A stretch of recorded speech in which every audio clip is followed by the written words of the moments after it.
राधे राधे दोस्तों आज मैं बात करूंगी श्री जगन्नाथ स्वामी मंदिर की, जो उड़ीसा में स्थित है। इस मंदिर की बहुत सी विशेषताएं हैं, चमत्कार हैं, जो विज्ञान भी इनको मानता है। बहुत से वैज्ञानिक यहाँ पर आए, उन्होंने इस चमत्कार को जानने की कोशिश की, लेकिन कोई उनका हल नहीं निकला। तो बात करने के पहले मैं आपसे बताती हूँ कि यदि आप मेरे YouTube चैनल पर नए हैं तो सबसे पहले मेरे चैनल को सब्सक्राइब कीजिए, बगल में बेल आइकन उसको पुश कीजिए, जिससे मेरी नई नई वीडियो की नोटिफिकेशन आपको सबसे पहले मिलती रहे। चलिए बात करते हैं श्री जगन्नाथ स्वामी मंदिर के चमत्कार विशेषताओं की। इस मंदिर की बहुत सी विशेषताएं, यहाँ के कुछ चमत्कारों को जानकर भी कोई भी हैरान हो सकता है।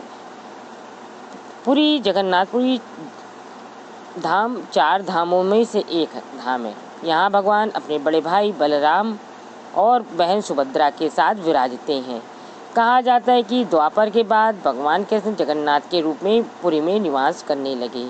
इस मंदिर की बहुत सी विशेषताएं हैं।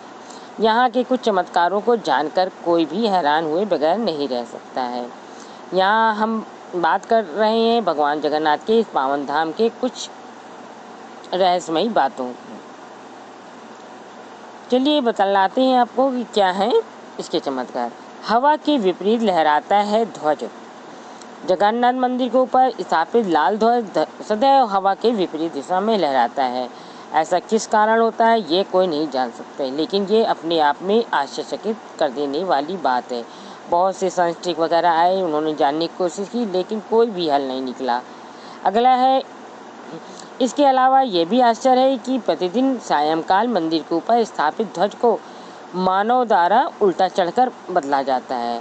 ध्वज भी इतना भव्य है कि जब वह लहराता है तो इसे लोग देखते ही रह जाते हैं। ध्वज पर शिव का चंद्र बना हुआ है। अगला है, नहीं बनती गुंबद की परछाई।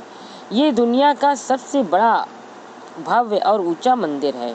ये मंदिर 4 लाख वर्ग फुट क्षेत्र में फैला है और इसकी ऊंचाई लगभग 214 फुट है। मंदिर के पास खड़े रहकर इसका गुंबद देख पाना असंभव है। आश्चर्य की बात यह है कि मुख्य गुंबद की परछाई दिन में किसी भी समय दिखाई नहीं देती। अगला है सुदर्शन चक्र। पुरी में किसी भी स्थान में आप मंदिर के शीर्ष पर लगे सुदर्शन चक्र को देखेंगे तो वह आपको सदैव अपने सामने ही लगा दिखेगा। इसे नील चक्र भी कहते हैं। ये अष्टधातु से निर्मित है, अति पावन और पवित्र माना जाता है। अगला है हवा की दिशा। समान दिनों में हवा समुद्र से जमीन की तरफ आती है और शाम को इसके विपरीत, लेकिन पुरी में इसका उल्टा होता है। अधिकतर समुद्री तटों पर आमतौर पर हवा समुद्र से जमीन की ओर आती है, लेकिन यहाँ हवा जमीन से समुद्र की ओर जाती है। अगला है, गुंबद के ऊपर नहीं उड़ते पक्षी। मंदिर के ऊपर गुंबद के आसपास अब तक कोई पक्षी उड़ता हुआ नहीं देखा गया है। इसके ऊपर से विमान, एरोप्लेन नहीं उड़ाया जा सकता है। मंदिर के शिखर के पास पक्षी उड़ते नजर नहीं आते, जबकि देखा गया है कि भारत के अधिकतर मंदिरों के गुंबदों पर पक्षी बैठ जाते हैं या आसपास उड़ते हुए नजर आते हैं। अगला है, दुनिया के सबसे बड़ा रसोई घर। आपने इतना बड़ा रसोई घर कभी नहीं देखा होगा।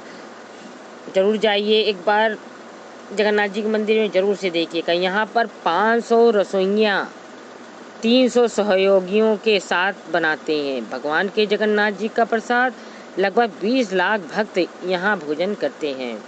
कहा जाता है कि मंदिर में प्रसाद कुछ हजार लोगों के लिए ही क्यों ना बनाया गया हो, लेकिन इससे लाखों लोगों का पेट भर सकता है।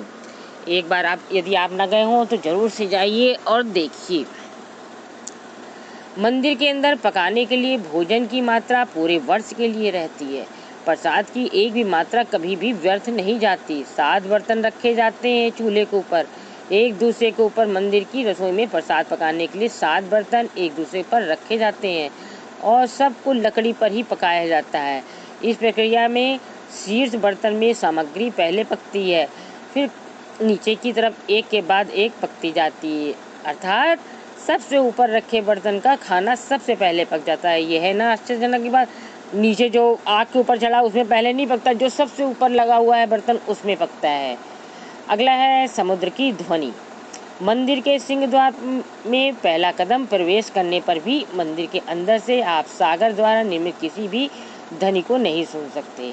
आप मंदिर के बाहर से एक ही कदम को पार करेंगे, देरी पार करेंगे, तो आप इसे सुन सकते हैं। इसे शाम को स्पष्ट रूप से अनुभव किया जा सकता है। इसी तरह मंदिर के बाहर स्वर्ग द्वार है, जहाँ पर मोक्ष प्राप्ति के लिए शव जलाए जाते हैं। लेकिन जब आप मंदिर से बाहर निकलेंगे तभी आपको लाशों के जलने की गंध महसूस होगी। अगला है रूप बदलती मूर्ति। यहाँ श्री कृष्ण को जगन्नाथ जी कहते हैं। जगन्नाथ जी कृष्ण का ही रूप है। जगन्नाथ के साथ उनके भाई बलभद्र, बलराम जी और बहन सुभद्रा विराजमान है।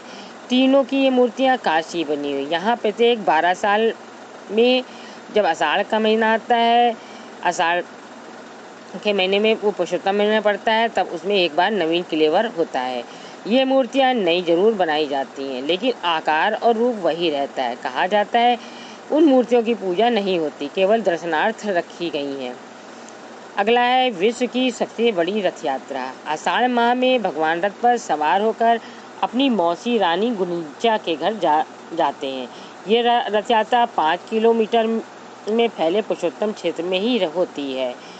रानी गुंडिचा भगवान जगन्नाथ के परम भक्त राजा इंद्रद्युम्न की पत्नी थी, इसलिए रानी को भगवान जगन्नाथ जी की मौसी कहा जाता है। अपनी मौसी के घर भगवान 8 दिन रहते हैं। आषाढ़ शुक्ल दशमी को वापसी की यात्रा होती है।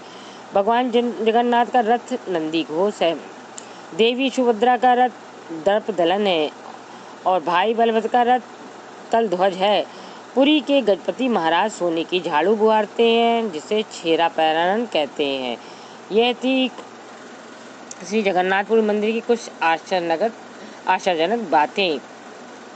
आपको लग रही होंगी आश्चर्यजनक बातें। आप भी जाइए, ज़रूर से देखिए और महसूस कीजिए। आपको मेरी वीडियो अच्छी लगी हो तो ज़्यादा से ज़्यादा शेयर कीजिए। अगली वीडियो मिलते हैं। राधे राधे। जय श्री जगन्नाथ स्वामी की जय हो।